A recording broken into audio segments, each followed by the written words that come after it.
Salut mes gourmands! Overseas, spring rolls are well known as an Asian specialty which are often served as an appetizer in restaurants.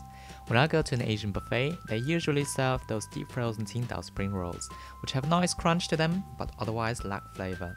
Today, however, we are going to make simple Vietnamese style spring rolls in combination with Chinese spring roll wrappers to get the most rolls in the least amount of time. The filling is adjustable to your taste, so a lot of people like to add prawns or crab meat to the filling to enhance the flavor. In North America, people like to add taro, but Sharons like to prepare the filling with tofu, and when I host a dinner for friends who don't enjoy pork, I simply replace it with poultry. There's not a whole lot of ingredients you will need for these easy spring rolls, so let's have a look at the list of ingredients. For 40 spring rolls, you will need 40 spring roll wrappers, 800 grams of carrots, 2 onions, 25 grams of moor mushrooms, 500 grams of minced pork, 100 grams of glass noodles, 2 eggs, 1 teaspoon of pepper, as well as 2 teaspoons of salt. To make things easier, we're using deep frozen spring roll wrappers. At home, we usually use the wrappers from the Spring Home brand, but I think any brand would be fine.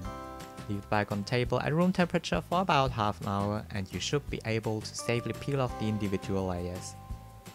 While waiting for the wrappers to defrost, I am also soaking the moor mushrooms in hot water for 15 minutes before I julienne them.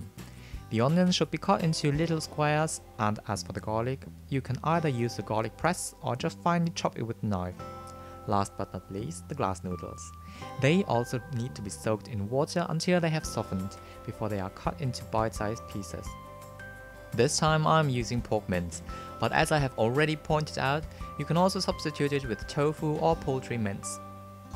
As you can see, I have shredded the carrots with a food processor, which happened in the blink of an eye. If you don't have a food processor at home, you can simply use a mandolin or a knife to cut the carrots into very thin and short sticks. In the left bowl, I have the egg white from one egg. On the right, I have a whole egg plus the egg yolk from the other one. The left bowl with the egg white will be used later during the rolling process. Give the onions, the carrots, the minced meat, the garlic, and the moor mushrooms into a big bowl. Pour the content of the right bowl on top, add the seasoning, and don't forget the glass noodles. Now all that's left to do for the filling is to mix it thoroughly with your hand. Obviously, you'll want to wash your hands before you do this. If you don't like to touch raw food with your bare hands, you can also get plastic gloves for this task. Mix until you feel the ingredients are well spread out. Let's move on to the wrapping. Place the wrapper in a 45-degree angle on a cutting board like I did here. Then place 1 or 1.5 tablespoons worth of filling onto the lower end of the wrapper. Use your chopsticks to bring the filling into a tube shape because Vietnamese spring rolls are round. Carefully fold the bottom corner over the filling, keeping the wrapper close to the filling to prevent air pockets. I'm rolling very carefully, continuing to form it into the right shape with my fingers. Once you have reached the midsection, fold both sides into the middle. Remember to wrap the spring rolls tightly. From here onwards, you only need to roll it up to the top, moistening the top corner with a little bit of egg white to keep it in place.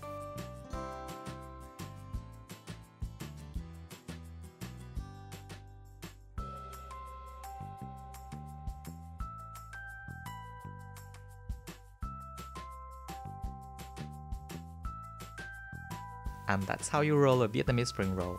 Easy, right? Repeat until you run out of wrappers.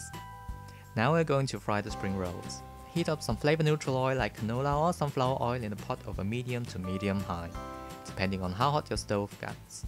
To determine if the oil has reached frying temperature, you can throw in a little piece of the wrapper. When it starts sizzling in the oil, you know it's safe to place the spring rolls in. Fry them for about 4.5 to 5 minutes until they are golden brown. Use a spider to get them out of the oil and put them into a strainer lined with paper towels to drain excess oil. And that's all there is to it. Bon appetit! You can serve them with a fish sauce dip as a snack or a starter, but you can also serve them with rice noodles, fish sauce dip, lettuce and herbs as a complete meal. Restaurants would usually serve the spring rolls cut up into bite-sized pieces on rice noodles with grains on the side and fish sauce drizzled on top. But at home, I like to keep my spring rolls in one piece and just have one hearty bite after another. Spring rolls are also great as a snack for drinking, so definitely try this dish the next time you have friends coming over for a beer. These spring rolls also make for great finger food at your next red wine soiree. Sophistication If you have any questions, suggestions, or if you'd simply like to say hi, then please leave a message in the comment section down below. If you like this video, then please take a moment to give this video a thumbs up and to share it with other food enthusiasts, because we always appreciate a good recipe, don't we? If you have recreated one of my recipes and you're proud of it, share it on Instagram and Twitter and tag me. I always love to see your beautiful dishes. Thank you so much for joining me in the kitchen today. I hope to see you on the next episode again.